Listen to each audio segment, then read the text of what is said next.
سوال پروگرام جاری ہے اور ہمارے ساتھ مہمان موجود ہیں گوہر ایوب، سابق اسپیکر قومی اسمبلی۔ گوہر ایوب صاحب، سوال اب یہ پیدا ہو رہا ہے کہ آپ نے آج کالی پٹی تو باندھی ہوئی ہے، عوامی تحریک کے ساتھ ہیں، پاکستان مسلم لیگ قائد اعظم کی ایک طرح سے نمائندگی بھی کر رہے ہیں، مگر بنیادی طور پہ کیا یہ صرف نام کا مسئلہ ہے یا معیشت کا بھی ایشو ہے، پسماندگی کا بھی ایشو ہے، کیا ہے یہ؟ جس طرح آپ نے فرمایا جی لیڈرشپ کا جو تحریک صوبہ ہزارہ کیا اس میں پارٹی ممبرز ہیں اور اس میں اکثریت جو انسی ہیں کیوں کے ہیں، لیکن وہ کیوں کا نام نہیں لے سکتے ان میٹنگز میں یا جلسوں میں یا کوئی کیا وجہ ہے؟ انڈیویجول کیپیسٹی میں کیا وجہ کیا ہے؟ وہ ایسیس کیا گیا ہے کہ بہتر ہے سب عوام کو اکٹھا لے جائیں، اس لیے یہ جاری ہے تحریک۔ اب یہ دیکھیں جی کہ صوبائی حکومت نے کیا کیا ہزارے میں۔ نہیں، سوال یہ پیدا ہوتا ہے کہ کیا یہ معیشت کا ایشو ہے یا صرف میں پہچان آتا کا ہوں اس کے مسئلہ ہے؟ اوپر، ٹائم تھوڑا ہے۔ جی، صوبائی حکومت ہمارے چیف منسٹر بنے ہیں 2 سال ہو گئے ہیں چیف منسٹر، ہزارے میں صرف 2 دفعہ آئے ہیں، 8 ہمارے شہید ہوئے ہیں اور 100 زخمی ہیں، کوئی منسٹر نہیں گیا ان کو دیکھنے کے لیے زخمیوں کو۔ ابھی تک صوبائی حکومت نے کمپنسیشن شہیدوں کی یا جو زخمیاں نہیں دی گئی ہے۔ ایوب میڈیکل کمپلیکس میں آکسیجن کی آج کمی ہے، ادھر سے ٹیلی فون مجھے آ رہے ہیں آکسیجن جو ہے وہ ختم ہو رہا ہے، آکسیجن نہیں ہے۔ اب جب یہ حالات ہوں تو پھر خود مجھے لگتا ہے اور سٹرانگ انڈیکیشنز ہے صوبائی حکومت نے کہ کچھ لو اس موومنٹ کو، اور جو فائرنگ ہوئی ہے پولیس نے جلن والا باغ کو اگر دیکھیں اس کی شوٹنگ اور یہ شوٹنگ برابر ہوئی ہے، سیدھی ماری ہے گولی سب کو، اور جو بھاگ رہے ہیں ان کو بھی مارے، اور پلین کلوتھز میں لوگ لائے گئے تھے پولیس والے جو پلین کلوتھز پہ شوٹنگ کر رہے تھے۔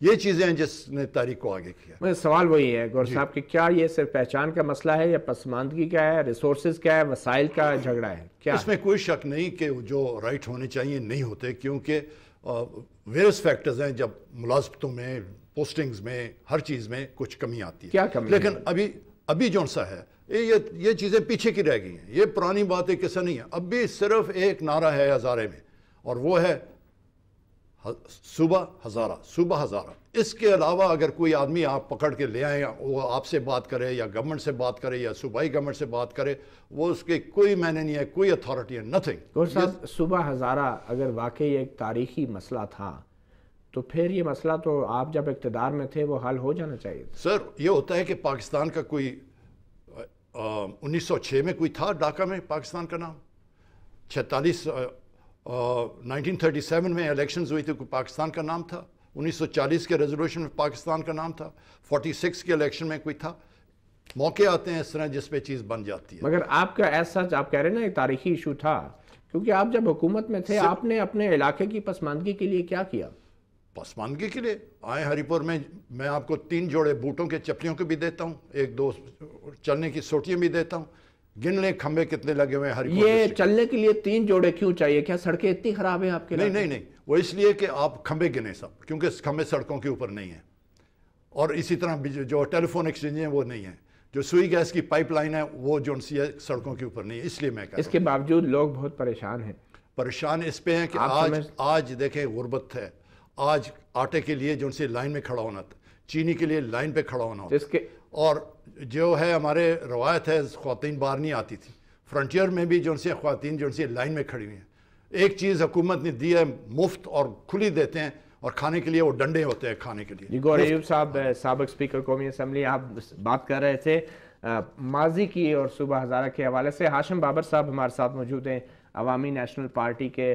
ہاشم بابر صاحب، یہ مسئلہ معیشت کا بھی ہے، ہزارہ کا علاقہ ایک پسماندہ علاقہ ہے، آپ جب سے آپ کی حکومت آئی ہے آپ نے اس علاقے میں ترقی کے لیے کیا کیا ہے؟ اور اگر اتنا کچھ کیا بھی ہے جو آپ کہیں گے تو پھر یہ لوگ باہر میں یہ کہوں گا کہ یہ 98 کے سینسس کے تحت غربت کے لکیر کے نیچے سب سے زیادہ جو لوگ ہیں وہ فاٹا کے ہیں اور پختون ایریا کے ہیں۔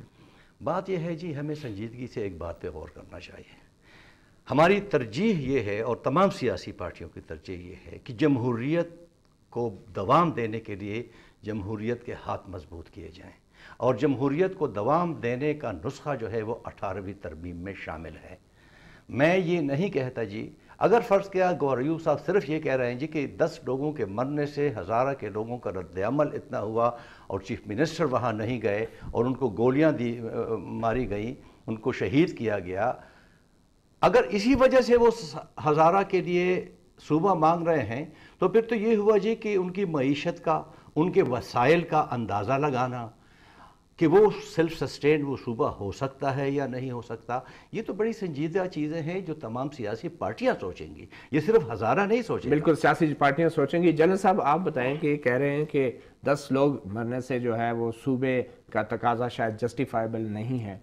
پاکستان مسلم لیگ نواز آپ کے لیڈر نے آج پریس کانفرنس سے ریکارڈ میں کیوں نے کہا ہمیں کوئی اعتراض نہیں ہے صوبہ ہزارہ بننا چاہیے, اگر بننا چاہیے تو اس موجودہ ترمیم میں اس کو شامل کیوں نہیں کر سکتے؟ دیکھیں یہ صوبہ ہزارہ کی تحریک یہ اب نہیں شروع ہوئی ہے, یہ 20-30 سال سے چل رہی ہے, لیکن اس کو عوامی پذیرائی اتنی نہیں ہوئی جتنی اس واقعے کے بعد ہوئی. آپ نے پہلے سوال کیا تھا گور ایوب خان صاحب سے کہ کیا صرف یہ ایک وجہ ہے یا اور بھی ہے. وہ میں آپ سے یہ عرض کروں کہ جو آپ نے وجہ بتائی تھی وہ بھی ہے, اقتصادی وجہ بھی ہے, ایکسپلائٹیشن بھی ہے. ANP کی حکومت جب بھی آتی ہے وہ ہزارہ کو اپنی کالونی سمجھتی ہے. اب یہ ایک موصوف آئے ہوئے تھے جو 10 ارب کہہ رہے تھے رائلٹی, ان کو معلوم نہیں ہے 25 ارب رائلٹی ترویلا ڈیم کی ہے. اور ہزارہ کے لوگ تو قومی سالمیت کے لیے قربانی دینے والے ایسے ہیں کہ فیلڈ مارشل نے اپنے ضلع میں ترویلا ڈیم بنایا اور سینکڑوں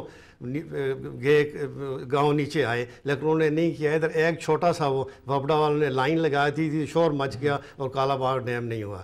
تو یہ ہمارے اوپر یہ ایک بڑا ہزارہ میں بڑی مشہور چیز ہے کہ اٹک پار والا کوئی افسر اگر آ جائے وہ زیادتی کرے تو کہتے ہیں یہ اٹک پار والا ہے. وہ چپڑاسی بھی وہاں سے لے کے آ جاتا ہے. وہاں پہ ایک ہزارہ یونیورسٹی ہے, ادھر پہلے ایک وائس چانسلر تھا پچھلا, اس کے خلاف جلوس نکلتے رہے ہیں کیونکہ اس کو کوئی نوکری چاہیے ہوتی تھی, اسے چرسادہ مردان سے نظر نہیں آتا تھا. زلزلہ ہزارہ میں آیا, پیرا وہاں پہ بنا ہوا ہے, اب وہاں پہ جا کے دیکھیں تو اوپر سے نیچے تک سارے اٹک کے پار کے آئے ہوئے ہیں. تو یہ جو واقعہ ہوا this was last extra on the camels back, پہلی جو سمرنگ تھی, لیکن لوگوں نے کہا کہ نہیں یہ تو ابھی ہمیں قتل بھی کر رہے ہیں.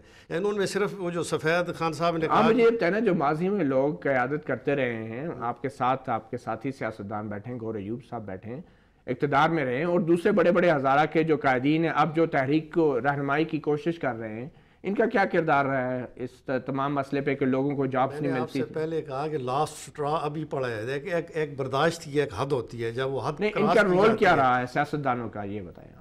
سیاستدانوں کا رول ان سے پوچھیں, میں تو سیاستدان نہیں تھا اس وقت, لیکن میں آپ سے یہ کہہ رہا ہوں کہ ایک برداشت کی ایک لکیر ہوتی ہے, اس سے جب اوپر برداشت کی لکیر سے معاملات اوپر آ گئے. ایک چھوٹی سی بریک لیتے ہیں, اور بریک کے بعد ہم سوال کا سیگمنٹ بھی شروع کریں گے ایک مختصر گفتگو کے بعد.